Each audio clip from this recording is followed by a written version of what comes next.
Coming up in this episode of the Hoof GP, this bull has tonocrosis, a seriously bad toe infection. I get given a box of cakes, and this hoof is full of stones. You're watching the Hoof GP. And I won't let it rush when I see you dance, and the moment comes when I fall and time goes slow.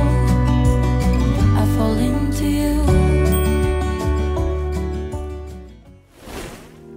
Sometimes in the ride to work, we talk amongst ourselves and discuss the lives around our work. Other days, like today, I for one sit in silence and ponder and think about the world that we're living in today and try to appreciate it for what it is. I still think about what we had when we were younger. We were never running out of time. As long as we had each other, oh, everything was black and white. Driving in a car, never knowing how far we go. When we were younger, when we were younger. Okay, getting to the farm was fairly easy, but reversing in this place is problematic. It's as tight as a duck's bum, and they're watertight.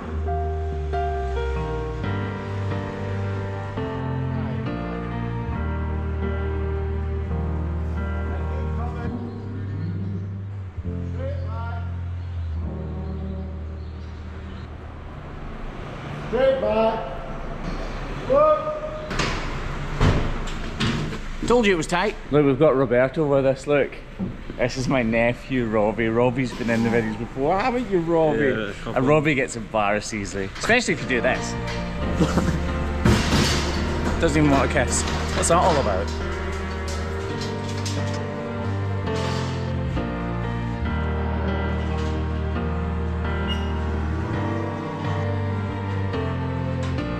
So we have, one of the first things we do when we get to any farm is for, can't think of the word, motivation. For motivation. One of the first things we do is we count how many cows or bulls or whatever they have to do so that we can kind of target it. I once read a book by a guy called John Bird who started the Big Issue magazine. Bear with me, there's a point. Anyway, John Bird was the founder of the Big Issue magazine, and basically that magazine helps homeless people, and he used to be in an orphanage, and he was doing this massive garden one day because he'd done something wrong and he had to dig the whole thing. And it was huge, like literally like 3 acres, and he had to dig the whole thing. And when he was going out, he had this massive thing to dig, so he was getting really down in the dumps and not really doing anything. So he cut it all up. He drew a huge grid within the garden and basically tried to dig 3 squares per day, and that was his target. So he was working towards a smaller target and eventually achieved the bigger goal. And that's kind of what we do. We work towards coffees. So we'll say 20 cows will have a coffee, or 30 cows will have a coffee. In this case, there's 60 here, so we usually like to break its back by doing the big half. So we'll probably do 35 or 40. These are our lovely ladies, and actually there's 2 bulls in there, and the bull that's closest to us, I can see he's lame. Look, he doesn't want to touch the ground with his front right foot. He's got nearly as much muscle as I have. Although mine's obviously well hidden. It takes a little bit of construction here because the race, although they've got good races for themselves, doesn't suit us perfectly.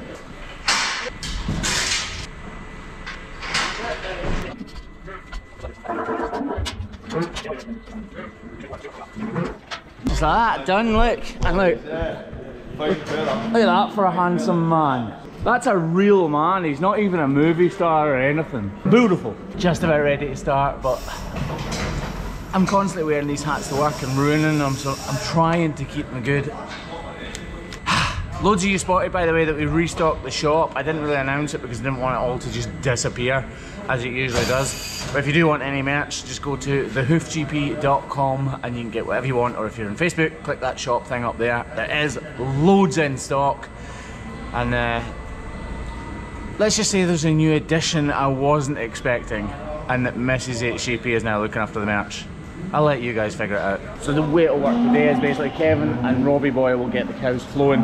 Right now he's having a conversation, so Muggins is getting the cows in.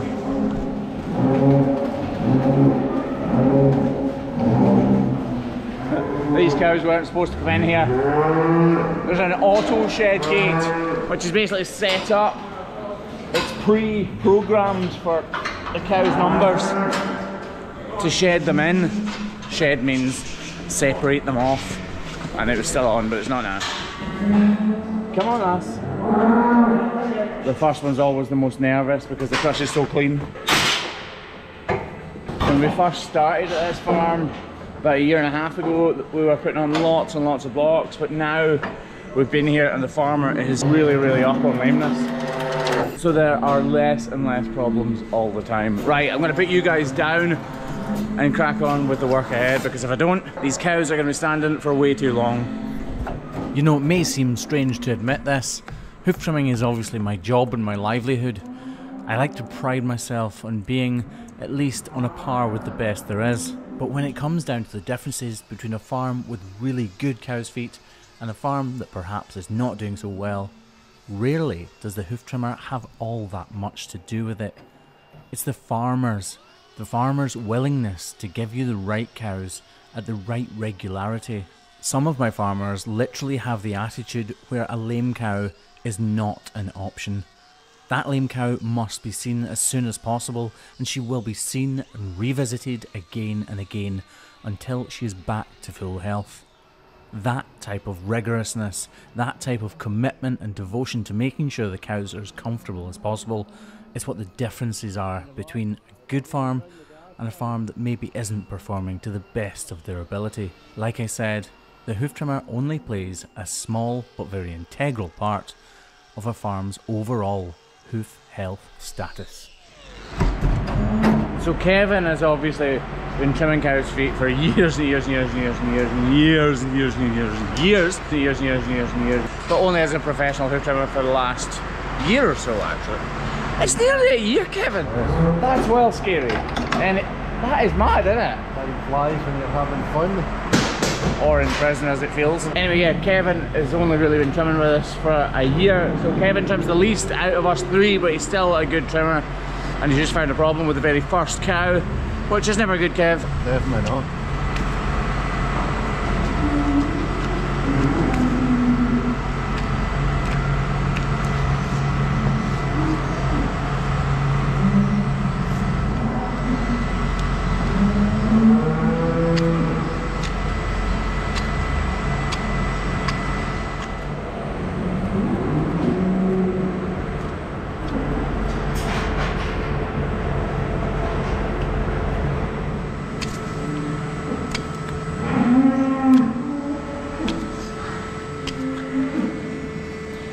I have to try not to put Kevin off when he's doing this, but some of you guys are going to watch him trimming here and you're going to say, oh, that looks rough. But Kevin's cutting through extremely hard hoof horn right now, and these front feet flop around quite a lot more than the back feet, so sometimes it doesn't look quite as smooth as it should. But when I show you the end product and the functionality this cow will have, that is all that matters. And it's going to be pretty near perfect. You see, there was a massive crack in her white line there, and now it's completely gone, and that block is going to allow the portion that Kevin has removed to regrow. Anyway, that slowed us down a little bit. We genuinely do need to really push on now.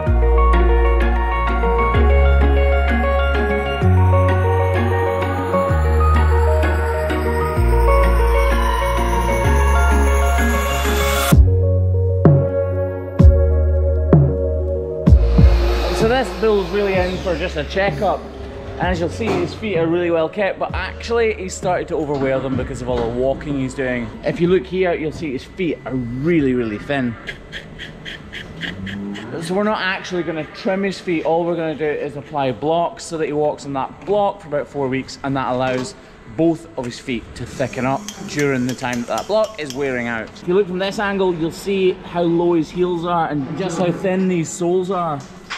If we didn't apply these blocks right now, he would be lame within the next couple of weeks, there's no doubt about it. In fact, right now, he's probably fairly tender as he walks along on any gravel or sharp stones or anything. These will sort that right out though. And it's the same story with his back right. We don't even want to grind them off to clean them or anything. We're literally just drying them off, scratching them up so the glue's got something to bite into, and sticking the block on, and then he's good to go.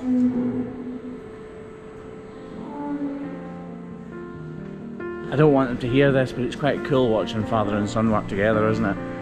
Kevin showing Robbie exactly what he needs to be doing. Big challenge day. Kevin's rubbing his hands together because we're making a bit of an advert for Hoof Grip Pro, the Hoof GP glue, later on, which will be in this video. It's not, the advert won't, what the making of it will be. And Kevin, as much as I love him, I've got a feeling Kevin's kind of slightly hoping it'll go wrong.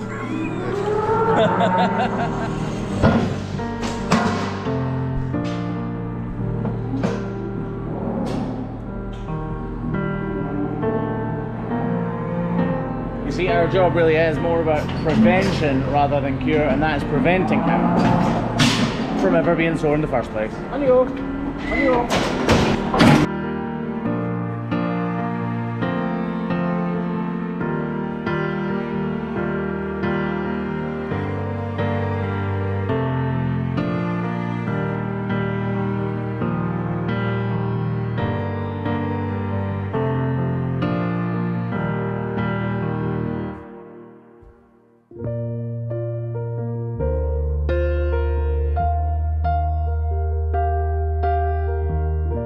So we have actually trimmed about 25 or 26 cows, but we've had to stop because, not naming any names, but someone forgot to plug the crush in. Somebody must have pulled it out. I'm not responsible.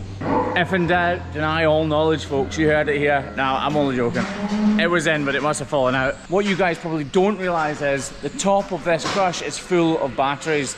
So all we're doing when we plug it into the mains power is we're actually charging the batteries, and then the crush runs off the batteries, which is good and bad because unfortunately if it's not plugged in you can't really tell unless you look at the indicator, which you don't, and then all of a sudden your crush starts to die slightly, and then you have to wait for it to charge up a little bit because the power gets used quicker than the batteries recharge because we're trimming pretty quickly. Don't get me wrong though, if you trim 100 cows in a day, you're not going to run out of any power as long as the crush is plugged in. However, this is actually a good thing because there was one condition for Robbie to be allowed to come. He had to provide cakes.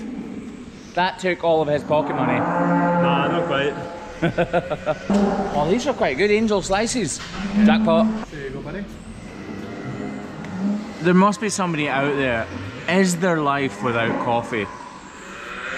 Seriously, is there? I'm handsome as hell. He did that a second ago with all the confidence in the world, then I pointed at the camera. I mean, I'm handsome as hell. But anyway, if you'd like to swipe right for Robbie, just leave a comment below.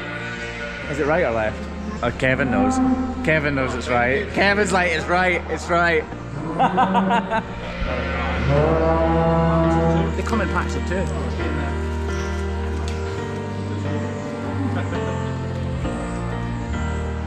Coffee break is over and we just have a couple left before we get this big boy in. He's actually got more than the problem I noticed earlier on. He's lame on this front foot and not wanting to really stand in it, but this back foot definitely doesn't look right either. He's a lively big boy. Right, let's get him in the race and see what is wrong with this front right foot and that back left foot, although to be fair, that's pretty obvious.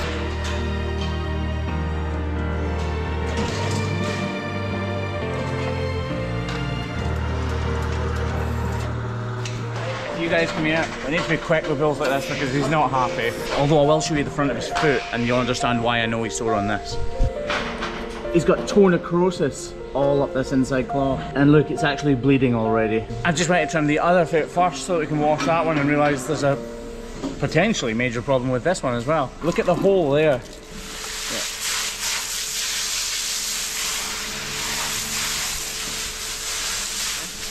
Weirdly, we're going to trim the front foot first.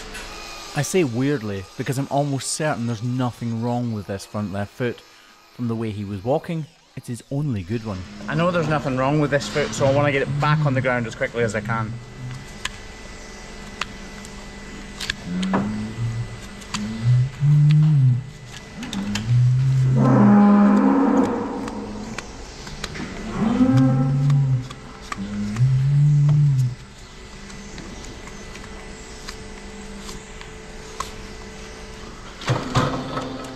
With that foot back on the ground, hopefully he's got something to support himself at the front end while all the other 3 feet are in the air. And we make a start on this back left foot, which very obviously has a huge issue with it. This is necrosis, and it happens when there's a break within the hoof capsule itself.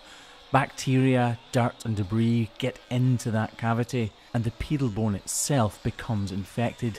The pedal bone is the main bone, surrounded by the hoof itself, and when it becomes infected, it begins to die off. We'll just leave Kevin to put the block on that while we do the front foot. And it's obvious to see what the problem is straight away. The whole of his heel is pulling away, or peeling away rather, in there.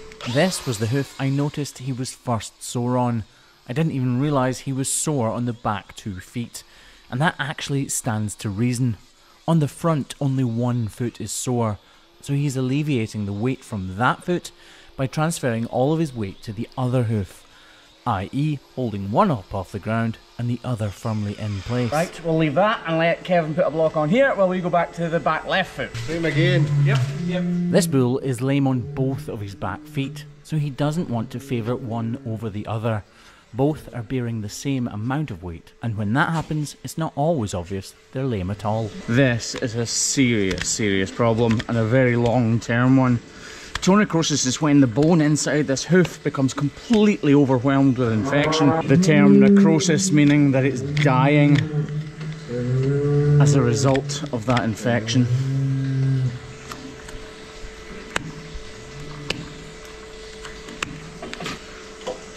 Look at the state of inside there. I know we've not finished trimming this foot yet, but I'm going to get Kevin to put another block on this back right foot. We really do want these bulls in the crush for as little time as possible, and I know that all 3 of these feet need blocks, so we might as well get it put straight on. These bulls, believe it or not, have a very hard life. They're required to walk many miles sometimes, breeding with countless cows per day, and all of that action really can take its toll. I hope you're keeping up with this. We're going to leave Kevin to put that block on because we can't work on the foot next to him while he's on the back, so we'll go and work on the front foot.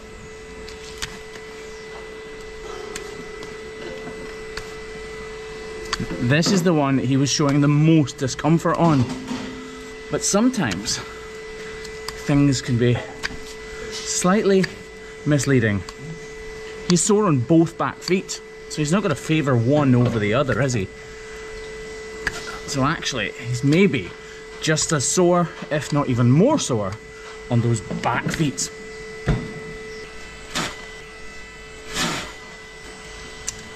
Hoof horn tastes like here's a white line, cavity right up here. In fact, it's actually full of stones. Yep, totally full of stones. Another one. I can hear them hitting the edge of my knife. Maybe there's some spray on the back, like a wash spray. You want to get a wrap, please, Kevin? That cavity isn't all that deep, but there is dermatitis on this little lesion right here. And you guessed it, Kevin's going to do that while we attend to the back feet.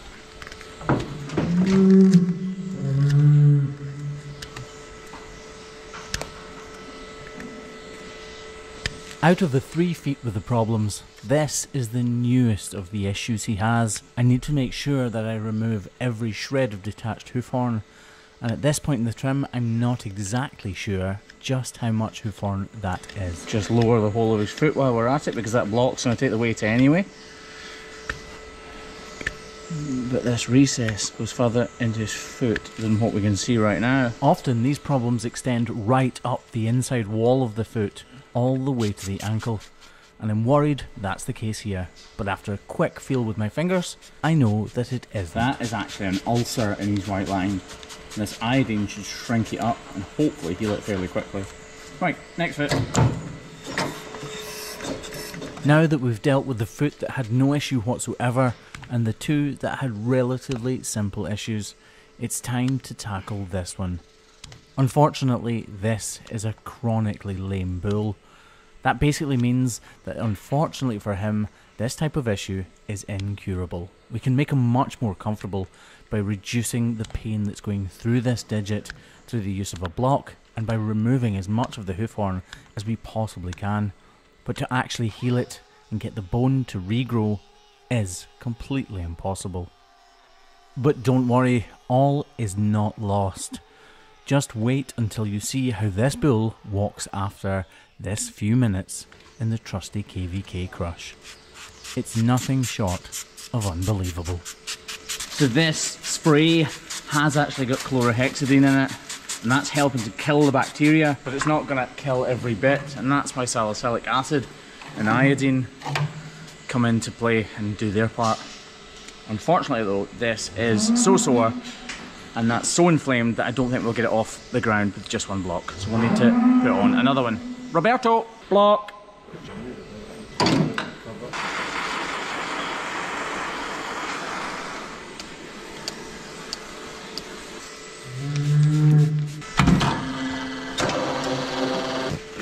This isn't just put on, you know, we really do need these bulls out as quickly as we possibly can, and there's a very specific reason why. So bulls have a thing called a radial nerve. In fact, you have a radial nerve, but a bull has a radial nerve going down its neck. And as you can see, if we pull back a bit, you can see he's completely leaning on the head gate. And as a hoof trim out, you don't want to see that because they can damage the radial nerve, which basically means they get pins and needles in their, I was going to say arms, but front legs. I'm only talking to you because I'm waiting on that block drying. But they get pins and needles in their legs and then they struggle to walk. Anyway, it should be about drying it. And sure enough, right on cue, he goes down and we begin to worry.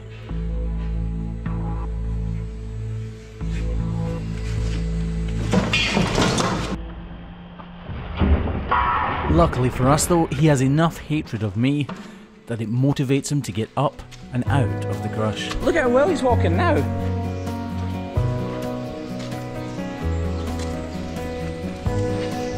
Come on, boy.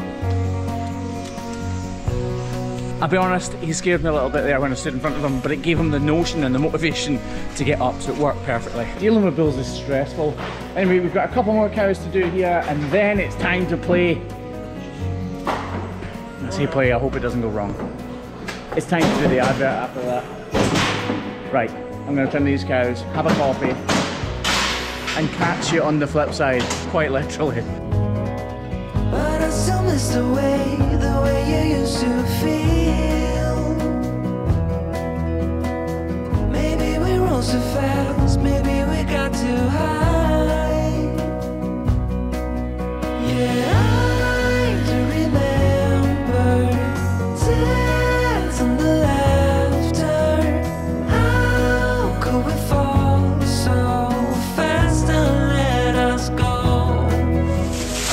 So we are pretty much washed up after doing that bull and the last of those few cows that were to do. And now it's time for our advert. So the premise is, the idea is, obviously we've launched Hoof Grip Pro, and I was trying to think of something that would be quite funny and quite shareable, if that makes sense. So we've come up with the idea of gluing me upside down to something with the glue to see if it holds. To be honest, I think it'll hold. I'm fairly sure it'll hold. I think it'll hold. We were going to do it at home, but then we realised a fatal flaw. There was no way to get me back down once it was upside down a couple of feet off the ground, so yeah, pray for me. So the idea is Kevin brings in the creamer, which is like a little load-all handler type thing right there. We put the wood across the forks and then lift me up into there, do the advert, done. Wham bam, thank you ma'am. In theory it works.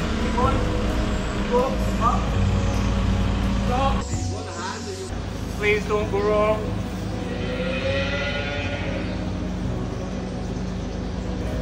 Wait.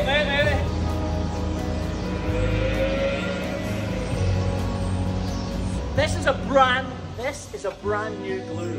It's not a glue that's just been dyed green. And it's specifically developed for me in conjunction with me. One of the best glue you've never tried. I love it that much and probably stake my life on it being one of the best glues you've ever used. This is the Hoof GP glue. Go and check it out at thehoofgp.com if you want to become a dealer or just want to buy a few cartridges. I'm alright. Right, wait a minute, stop!